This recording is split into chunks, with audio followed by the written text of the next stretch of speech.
Commander Zethkar stood on the bridge of his warship, watching the stars through the large window. His green scales caught the light from the ship's computers. The Vrex Coalition had sent him here to watch and learn. Nothing more, the binary. Star system called Kepler 7 was supposed to be empty. Just rocks and gas floating in space. But the sensors were picking up something else. Ships, lots of them. And they were all screaming for help. Commander, his communications officer spoke in the clicking language of the Vrex. We are getting distress signals from the human colony ships. They are under attack. Zethkar's yellow eyes narrowed. Humans. The galaxy's newest species. They had only been flying between stars for about 50 years. Most species in the galaxy thought they were weak. They fought among themselves. They cried when they lost friends. They even kept small animals as pets. The Vrex had been watching humans for 10 years now. They were thinking about making them slaves. Humans seemed soft, easy to control. But first they needed to learn more about them. What is attacking them? Zethkar asked.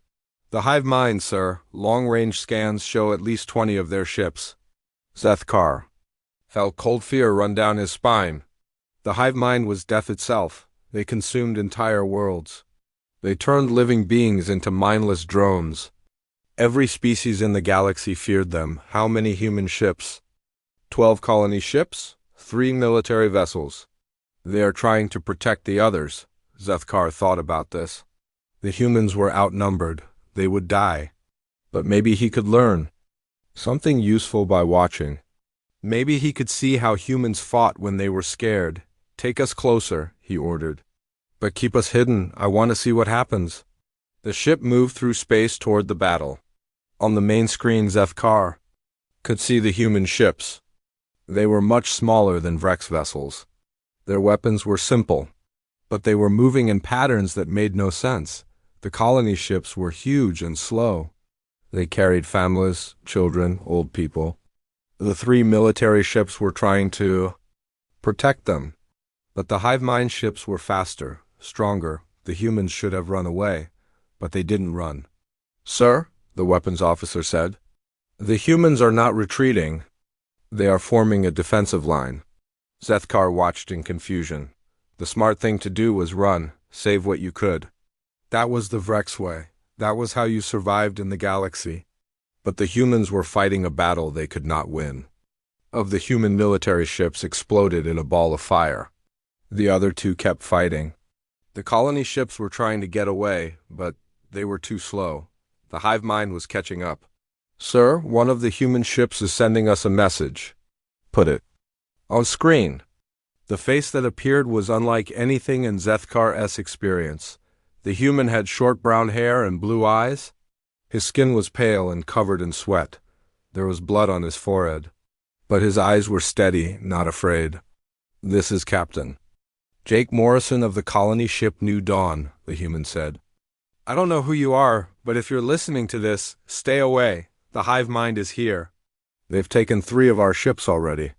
We're going to try to slow them down, but we can't stop them. Zethkar was surprised. The human was warning him, a complete stranger.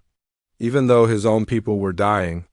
We've got about 4,000 people on these ships, Jake continued. Mostly families, kids. If anyone finds this message, tell them we tried. Tell them we didn't run, the message ended. On the screen, Zethkar watched another human ship die. The last military vessel was badly damaged, but it was still fighting. Commander, his second officer said, the hive mind has noticed us. 3 of their ships are moving toward our position. Zethkar had a choice. He could run, complete his mission. Report back to the Vrex Coalition that the humans were weak and died easily. Or he could stay and probably die with them. The smart choice was obvious. But something about the human captain's message bothered him. The way the human had looked at the camera, not begging, not crying, just accepting death and trying to warn others. Sir, orders? Before Zethkar could answer, his sensors picked up something new. A small human fighter ship was heading straight for one of the hive mind vessels approaching his position. The ship was damaged, smoking, but it was still flying. The fighter pilot's voice came over the radio. It was a woman, young, scared, but Determined, "This is Lieutenant Amy Collins. I'm going to try to buy you some time. Get out of here while you can." Zethkar watched the small fighter attack a ship 20 times its size. The pilot was going to die. She knew it. But she was doing it anyway. To save people she had never met. Something clicked in Zethkar's mind.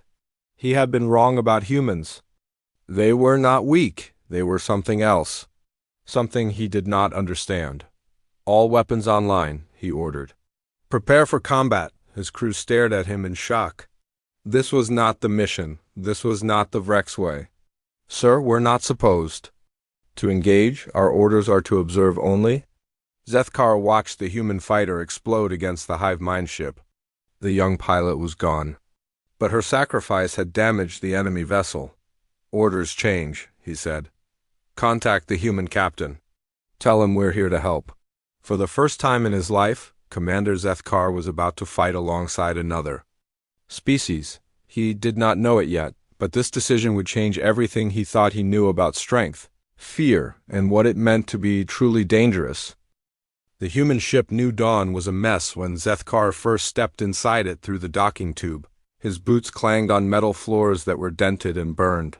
The walls had blast marks from weapon fire, the air smelled like smoke and something else he could not identify. Captain Jake Morrison met him at the airlock. The human looked tired. His uniform was torn and dirty blood had dried on his left arm, but his handshake was firm and strong.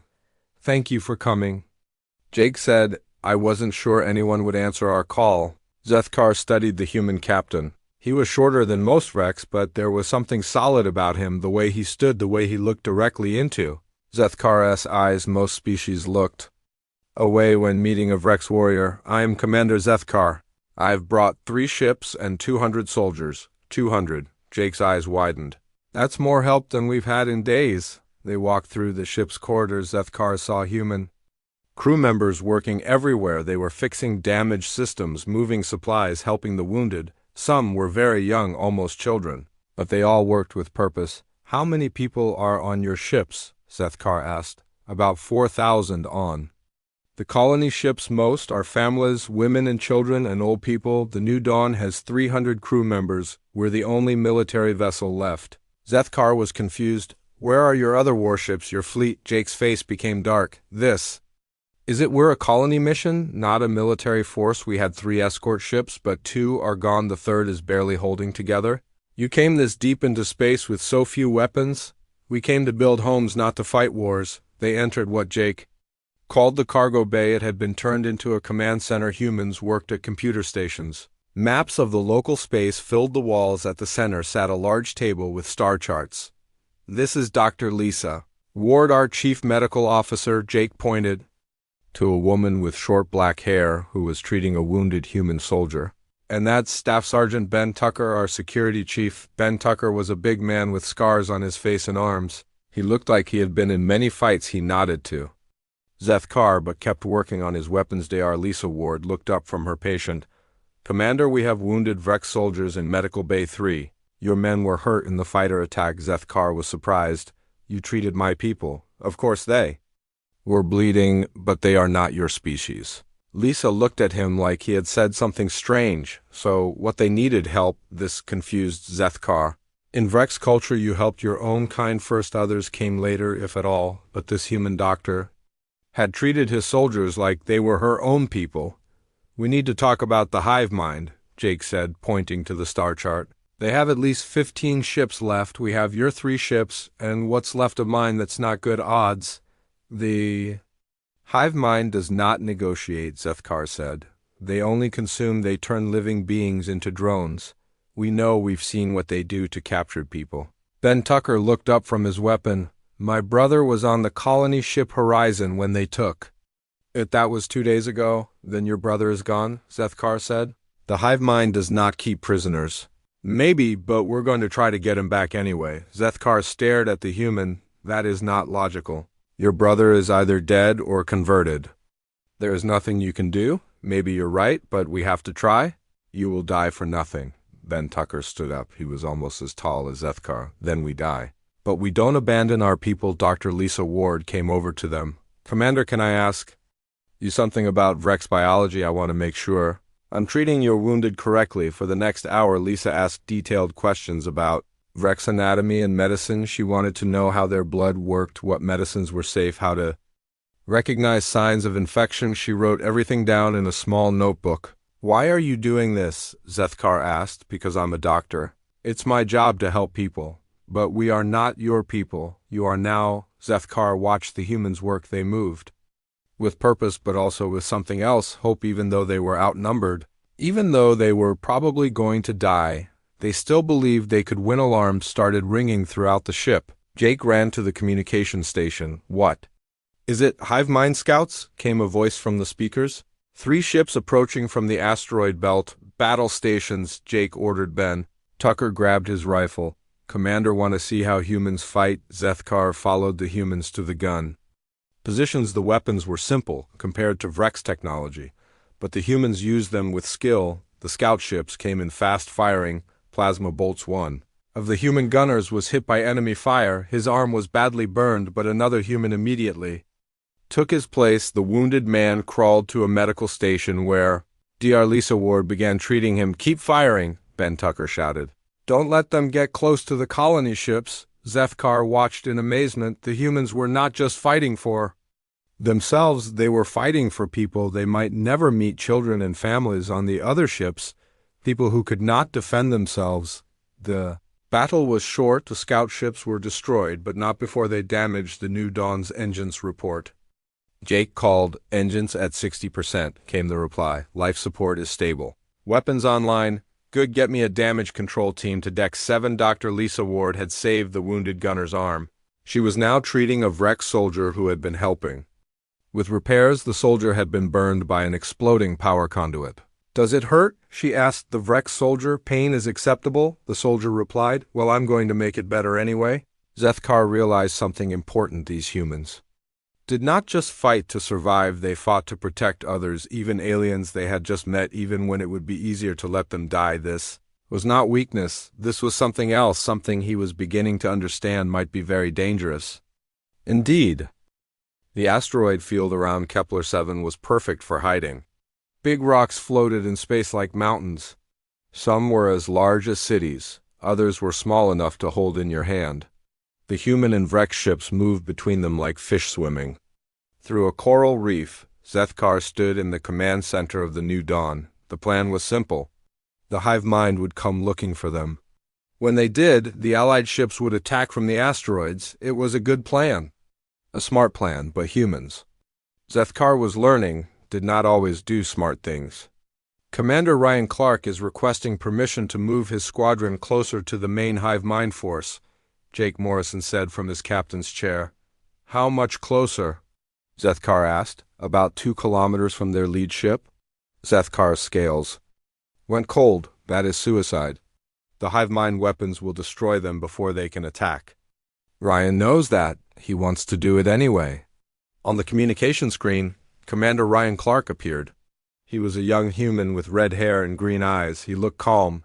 Too calm for someone about to die. Commander Zethkar, Ryan said, I need your ships to create a distraction. Pull the hive mind fleet toward the northern asteroids. My people will hit them from the south.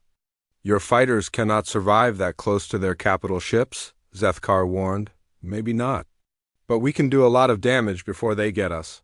This is not logical. You will die for nothing. Ryan smiled. It was not a happy smile.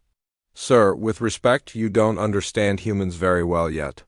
We don't fight just to live. We fight so others can live. The communication ended. Zethkar turned to Jake. You are going to let him do this? I can't stop him. And honestly, I wouldn't if I could. Ryan's right. If we play it safe, the hive mind will eventually overwhelm us. We need to hit them hard, fast, before they can adapt. Your people are insane. Maybe, but we're alive. The battle began an hour later. Zethkar's ships moved toward the hive mind fleet. The alien vessels were massive, black metal covered in spikes and weapon ports. They looked like space monsters. All ships, engage, Zethkar ordered. The Vrex vessels opened fire. Their weapons were powerful, accurate. They hit the hive mind ships exactly where they were supposed to. The enemy returned fire. Plasma bolts flew between the asteroids like deadly lightning. Ryan's squadron is moving, Jake announced on the tactical display. Zethkar watched 12 human fighter ships race toward the hive mind fleet.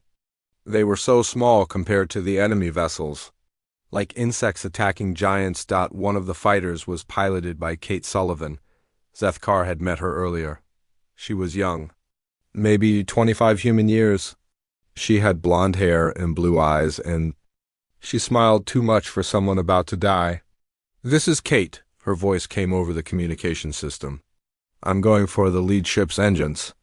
If I can disable them, the rest of the fleet will be easier to handle." "Kate, that's a suicide." "Run," Ryan's voice replied. "I know, but my ship is already damaged." "Might as well make it count."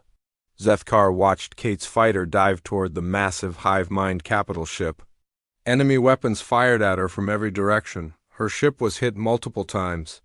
Smoke poured from her engines, but she kept flying. "She's going to die," Dr. Lisa Ward said quietly. She was standing next to Zethkar watching the battle. "Yes," Zethkar agreed. "But she knows this. Why does she continue?" "Because there are 3,000 children on the colony ships. And Kate has a little sister on one of them." Kate's fighter was burning now. Half her weapons were gone, but she was still flying straight at the hive mind ship. "Tell my sister I love her," Kate said over the radio. Then she rammed her fighter into the enemy ship's engine section. The explosion lit up space like a small sun. The hive mind capital ship's engines died. It began to drift, unable to move. "Kate's down," Ryan reported. "But she's alive. I can see her escape pod." "I'm going after her," another pilot said. "Negative, too dangerous. Sir, we don't leave people behind." Zethkar watched 3 human fighters break formation. They flew into the middle of the hive mind fleet. Enemy weapons fired at them from every direction. 2 of the fighters were destroyed immediately. The third somehow reached Kate's escape pod. "Got her?" the pilot reported. "Kate's unconscious but alive." "Get out of there, Murphy," Ryan ordered. But Murphy's ship was already too damaged. It couldn't escape the hive mind weapons. Zethkar watched the fighter explode in a ball of fire. "Murphy's gone," someone reported sadly. "He saved Kate, though," another voice said. "She's safe," Zethkar did not understand. Murphy had died too. Save one person. One person who had already completed her mission. In Vrex culture, this was wasteful, inefficient, but the humans did not see it that way. They saw it as necessary, right? They would die for each other without question. The battle continued for 3 hours. The humans fought like nothing Zethkar had ever seen. They took crazy risks. They protected each other. They never retreated, even when retreating was smart. By the end, half the hive mind fleet was destroyed or disabled. But the human losses were heavy too. 6 fighters were gone. Dozens of crew members were dead or wounded. "We won," Jake said when the last enemy ship retreated. "You call this winning?" Zethkar asked. "You lost so many people. We saved the colony ships. All 4,000 civilians are alive. That's what matters." Dr. Lisa Ward was treating the wounded in the medical bay.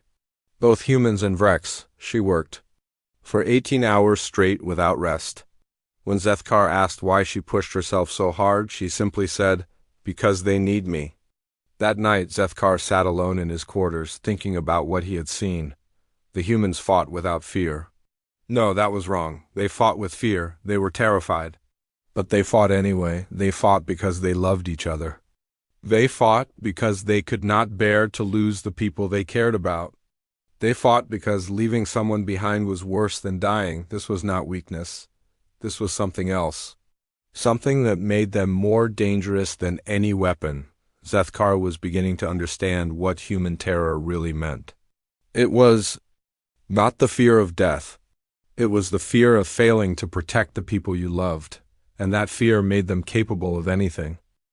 The captured hive mind ship drifted in space like a dead whale. Its black hull was covered in strange symbols that hurt to look at. The ship was huge, much bigger than any human or Vrex vessel, but it was quiet now. Its engines were cold, its weapons where Silent Sithkar stood in the airlock of his ship looking at the enemy vessel through the thick glass. He was about to do something very dangerous, something that went against all military training. "Are you sure about this?" Jake Morrison asked.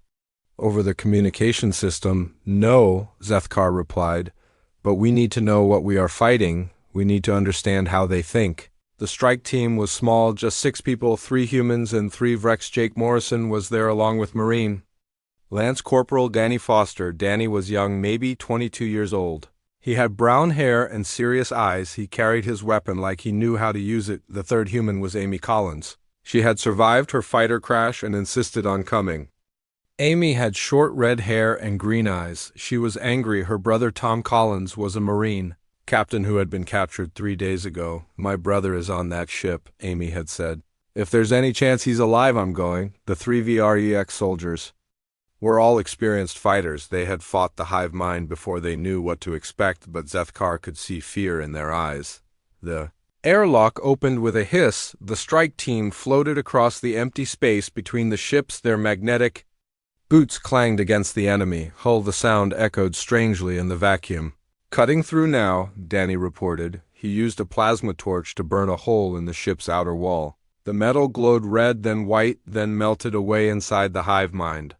Ship, everything was wrong. The corridors were too narrow, the walls curved in impossible ways, the air smelled like death and something sweet that made Sithkar's stomach turn. "Stay close," Jake whispered, "and don't touch anything." They moved through the ship slowly, carefully. The walls were covered in a strange substance that looked like dried blood. It pulsed with a faint light. Danny's scanner beeped softly as they walked. "I'm reading life signs," he reported. "But they're not normal, the patterns." "Are all wrong?" "What do you mean wrong?" Amy asked.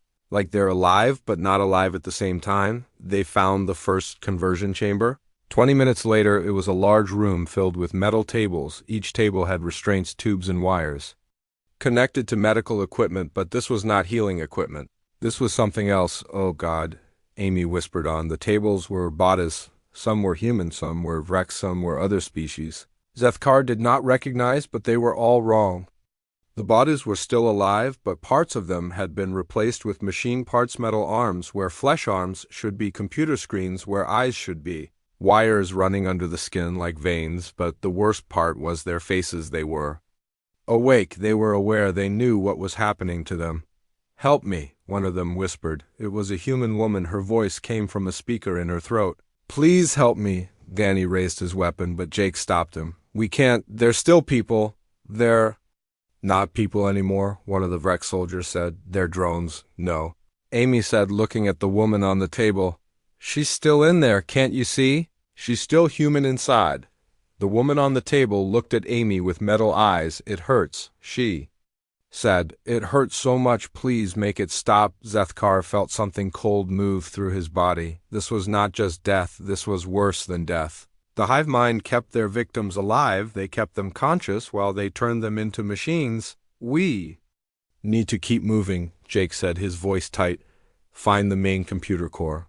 They left the conversion chamber behind, but the image stayed in Sithkar's mind. The woman's face, her metal eyes, her plea for help. The next room was even worse. It was filled with completed drones, humans and Vrex and other species, all connected to a central computer. Their eyes glowed with green light. They moved in perfect coordination like parts of a machine, but when the strike team entered the room, the drones turned to look at them, and in their glowing eyes Sithkar saw something terrible. He saw the people they used to be still trapped inside, still aware, still screaming. Amy, one of the drones, said it was a human male in a Marine uniform. "Amy, is that you?" Amy dropped her weapon. Tom, is that really you?" "I'm here, Amy, but I can't control my body anymore. They made me into this thing." The drone that had been Tom Collins walked toward them. His movements were jerky, unnatural, but his voice was still his own. "You have to destroy this ship," Tom said. "All of us, everyone they've taken. We're all still here, we're all still aware, but we can't stop what they make us do." "We can save you," Amy said, tears in her eyes. "We can find a way to reverse this." "No, Amy, there's no way back. Once they change you this much, you can't be human again. The best thing you can do is make sure it ends, make sure no one else goes through this." Other drones began to move toward them. Their weapons were part of their bodies. Now guns where hands should be missiles, where shoulders should be Amy, please, Tom said. I can't control this much longer. They're taking over again. I can't, Amy whispered. I can't kill my own brother. You have to. This isn't living. This is hell. The other drones opened fire. Jake grabbed Amy and pulled her behind cover. Danny and the Vrex soldiers returned fire. Their weapons cut down several drones, but more kept coming. The self-destruct. Tom shouted over the noise. There's a manual override. In the engine room, if you can reach it, you can destroy the ship. What about you? Amy called back. What about all the people on this ship? We're already dead, Amy. We died the moment they took us. Please don't let anyone else become like this. The fighting was fierce. The drones moved with perfect coordination. They felt no pain. They showed no fear. They just kept attacking until their bodies were too damaged to continue, but sometimes just for a moment. Zethkar could see the people they used. To be a flash of recognition in their eyes, a moment of horror at what they had become. When the shooting stopped, Tom Collins was still standing. His body was damaged, but he was still functional, still aware. Go, he said to Amy. Go now before they send more. Amy looked at her brother one last time. I love you, Tom. I love you too now. Go save everyone else. The strike team ran through the ship toward the engine room. Behind them, Zethkar could hear the sound of more drones coming. Metal feet on metal floors, the whir of mechanical parts. In the engine room, they found the manual override. Danny worked frantically to activate it while the others guarded the door. Almost got it, Danny said. Just a few more seconds. The door exploded inward. Dozens of drones poured through the opening, their weapons charged, their eyes glowing. Danny, Jake shouted, now! Danny slammed his hand down on the override. The ship's engines began to overload. Warning lights flashed, emergency alarms screamed. The drones stopped attacking. They all turned to look at the strike team, and for just a moment their eyes were human again. Thank you, they said in unison. Then they smiled. The strike team barely made it back to their ship before the hive mind vessel exploded. It burned like a star for several minutes before the fire died out. Amy Collins sat in the corner of the shuttle and cried.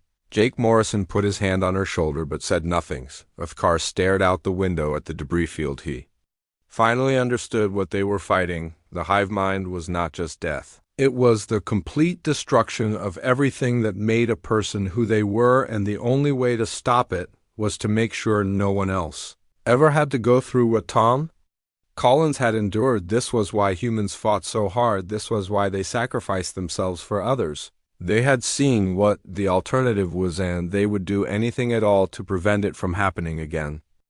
The space station called Haven was their last hope. It was old and damaged, but it was the only place left where they could make a stand. The station had thick walls and powerful shields. It was built deep in an asteroid field where the big hive mine ships would have trouble moving. Zethkar stood on the command deck looking out at the approaching enemy fleet through the reinforced windows. He could see hundreds of ships moving toward them like a swarm of angry insects. The hive mind had brought everything they had. How many? Jake Morrison asked from his position at the tactical display. Too many, Zethkar replied. At least 300 ships, maybe more. And we have what? 30 ships and a broken space stations. The station's weapons are still working, most of them anyway. Jake nodded, but his face was grim. Everyone knew the truth. They were going to lose. This was their final battle, and they were going to die. Dr. Lisa Ward was in the medical bay treating the wounded. There were so many hurt people now, both human and Vrex. The medical bay was full. Patients lay on stretchers in the corridors. Lisa worked without stopping. She had been awake for 36 hours straight. Doctor, you need to rest, one of her assistants said. I can't, Lisa replied while bandaging a Vrex soldier's arm. Too many people need help. You're going to collapse. Then I collapse, but I don't stop until everyone is taken care of. Zethkar watched her work. She was small and tired, but she never gave up. She treated every patient like they were the most important person in the universe. It did not matter if they were human or Vrex or some other species. Ben Tucker was in the armory checking weapons and ammunition. He had been wounded in the last battle. A piece of metal had cut deep into his leg, but he refused to stay in the medical bay. How are we doing for supplies? Zethkar asked. Not good, Ben replied. We have maybe 6 hours of heavy fighting left, then we're out of ammunition. And After that we fight with whatever we can find. Knives, rocks, our bare hands. You would fight with rocks against plasma weapons. If that's what it takes. Young Danny Foster was helping evacuate civilians from the outer sections of the station. He carried children and helped old people walk. The evacuation pods were small. They could only hold a few people each. Danny, you need to get on one of those pods, Jake told him. Get out of here while you can. No, sir, I'm staying. My job is to protect these people. You're 22 years old. You have your whole life ahead of you. And I want to spend it making sure kids like these get to grow up. The first wave of hive mind ships reached the station at dawn. The battle was intense.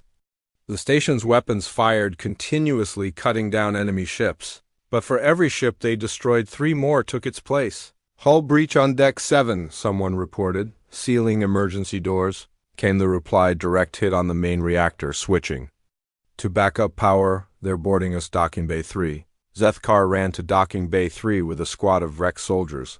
When they got there, they found Ben Tucker and 20 human Marines already fighting. The hive mind drones were pouring through the airlock. Their weapons flashed in the darkness. Hold the line, Ben shouted. Don't let them get to the civilian sections. The fighting was brutal. The drones felt no pain. They just kept coming even when their bodies were torn apart. One drone lost both arms, but kept fighting with blades that came out of its chest. A plasma bolt hit Ben Tucker in the shoulder. He spun around and fell to the ground, but he kept shooting from where he lay. Ben, Danny Foster called out, "You're hit." "I'm fine," Ben replied, though blood was soaking through his uniform. "Just keep shooting." Dr. Lisa Ward appeared at the edge of the battle. She was trying to reach the wounded Marines, but the fighting was too intense.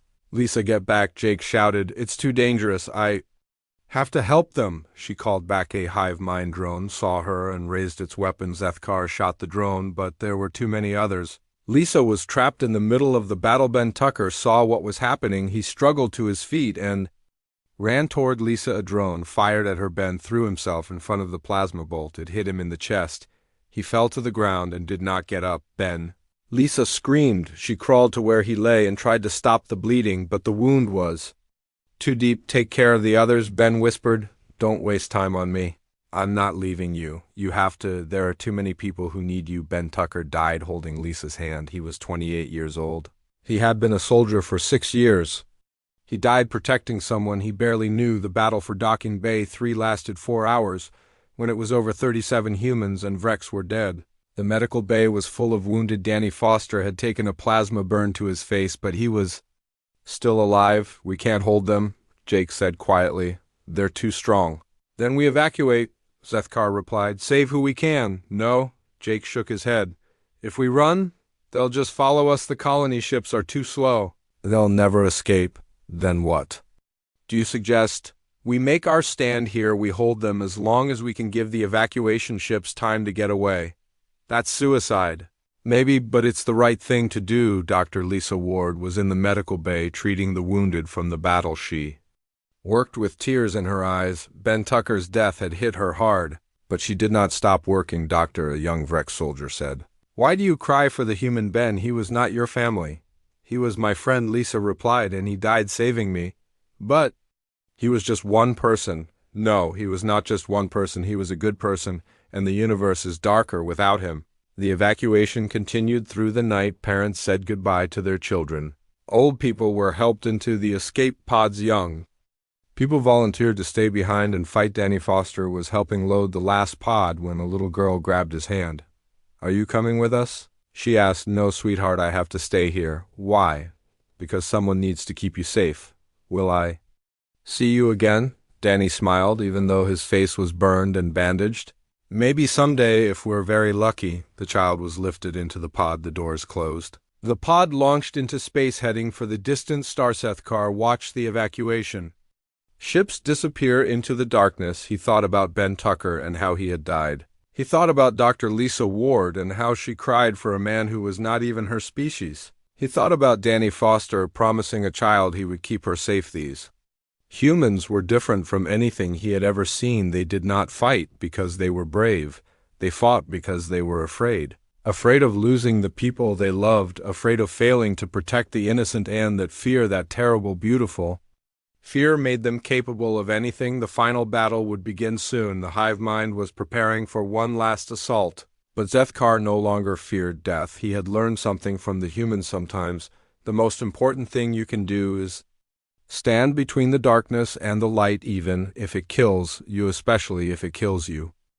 The command center was quiet except for the soft hum of computers. Jake Morrison sat at his captain's chair, staring at the tactical display. The hive mind fleet had stopped moving. They were waiting just outside weapon range, like predators watching their prey. They know we're trapped, Jake said to no one in particular. Zethkar stood beside him, studying the enemy formation. They are preparing for the final assault. They want to take the station intact. Why would they want the station? Because we are here because they want to convert us all. Dr. Lisa Ward entered the command center. She looked exhausted. Her medical coat was stained with blood from treating the wounded, but her eyes were determined. Jake, I need to talk to you, she said. What? Is it Lisa? I have an idea, but you're not going to like it. She activated a computer screen that showed images from the hive mind ship they had infiltrated. The pictures showed the conversion chambers, the drones, the people who had been turned into machines. We know the hive mind keeps their victims conscious, Lisa said. They preserve the original personality while adding machine parts. That's what makes them so horrible, Jake replied.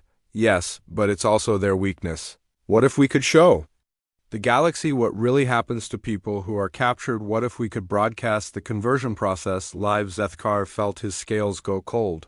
You want to let them capture someone? I want to volunteer myself. No, Jake said immediately. Absolutely not. Listen to me, Lisa continued. If other species see what the hive mind really does, they'll have to help us fight.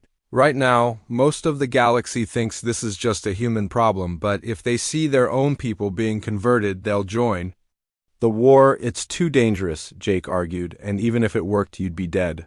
I'd be worse than dead, but it might save billions of lives. Communications Officer Sam Peterson had been listening to the conversation. He was young, only 20 years old, with short brown hair and nervous energy. Dr. Ward, Sam said, I could broadcast the signal across all galactic communication networks. My equipment can reach every inhabited system. Sam, no, Jake said. You're just a kid. I'm old enough to serve. On this ship, I'm old enough to help save the galaxy, but the hive mind will target the communication center first. If you broadcast their conversion process, they'll try to stop you. Then I'll broadcast it until they stop me. Danny Foster limped into the command center. His leg was still healing from the last battle, but he refused to stay in the medical bay. What's the plan? He asked. Jake explained Lisa's idea. Danny listened without speaking. When Jake finished, Danny nodded slowly. It could work, he said, but we'd need someone to volunteer for conversion, and someone to protect the broadcast equipment. I already volunteered, Lisa said. And I'll handle the broadcast, Sam added. Then I'll protect Sam, Danny said. Make sure he has time to get the signal out. You're all insane, Jake said. There has to be another way. Name one, Lisa challenged. We have 30 ships against 300. We're out of ammunition. We're out of time. The only weapon we have left is the truth. Zethkar thought about what Lisa was proposing. It was horrible beyond anything he had imagined, but it might work. If the galaxy saw what the hive mind really did, if they saw the suffering of the victims, they would have to act. I will help, he said quietly. Zethkar. No, Jake protested. You don't understand what you're agreeing to. I understand perfectly. The doctor is right. This is our only chance to save everyone. But you could die. I am already dead, Zethkar replied. We all are, unless we do something desperate. The plan was simple and terrible. Lisa would allow herself to be captured. Sam would broadcast her conversion process across the galaxy. Danny and Zethkar would protect the communication center for as long as possible. I need to record a message first. Lisa said something to explain what's happening. She sat in front of the camera and spoke directly to the lens. Her voice was calm and clear. My name is Dr. Lisa Ward. I am the Chief Medical Officer of the Human Colony Mission to Kepler 7. What you are about to see is the truth about the hive mind. They don't just kill their victims, they preserve their consciousness while converting them into machines. The people you will see are still aware, still able to think and feel, but they cannot control their own bodies. She paused and looked directly at the camera. am volunteering for this conversion, so you can see what happens to captured people. This is not just a human problem. This is a threat to all life in the galaxy if you do nothing today. You will face the same fate tomorrow. The message was transmitted to Sam's equipment. He would broadcast it along with the live conversion process. Are you ready? Jake asked. No, Lisa replied. But I'm doing it anyway. She walked to the airlock where a small shuttle waited. The shuttle would take her to the hive mind fleet. She would surrender herself and hope they decided to convert her instead of killing her immediately. Lisa, Jake called out. Thank you. Don't thank me yet, she said. Thank me when this is over and the galaxy is safe. The shuttle launched into space, heading toward the enemy fleet. Sam began broadcasting immediately. His signal reached communication networks across the galaxy. This is Sam Peterson broadcasting from Haven Station, he said. What you are about to see is the truth about the hive mind. Please share this message with everyone you know. The hive mind fleet began moving toward the station. They had detected the broadcast and were trying to stop it, but Sam kept transmitting. They're coming, Danny reported. Estimate 10 minutes until they reach us. Keep broadcasting, Jake ordered. No matter what happens, don't stop. Lisa's shuttle reached the hive mind fleet and was pulled into one of their ships. The conversion process began immediately. The cameras in her shuttle transmitted everything across the galaxy. Millions of beings watched in horror as Dr. Lisa Ward was strapped to a conversion table. They saw the machines cut into her body. They saw the metal parts being attached to her nervous system. They heard her screams, but they also heard her voice even as the machines worked on her. This is what they do, she gasped. This is what happens to everyone they capture. Please don't let this happen to anyone else. The broadcast continued for 30 minutes. Species across the galaxy watched in growing horror. Then suddenly communication networks began lighting up with responses. The Andorian fleet is moving to assist, Sam reported with excitement. The Crystalline Empire is sending ships. The Omega Confederation is mobilizing their entire navy. How many ships? Jake asked. Hundreds or maybe thousands? They're coming from everywhere. The hive mind had made a mistake. They had let the galaxy see their true nature, and now every species with ships and weapons was heading for Kepler 7. But first they had to survive long enough for help to arrive, and Dr. Lisa Ward was still screaming.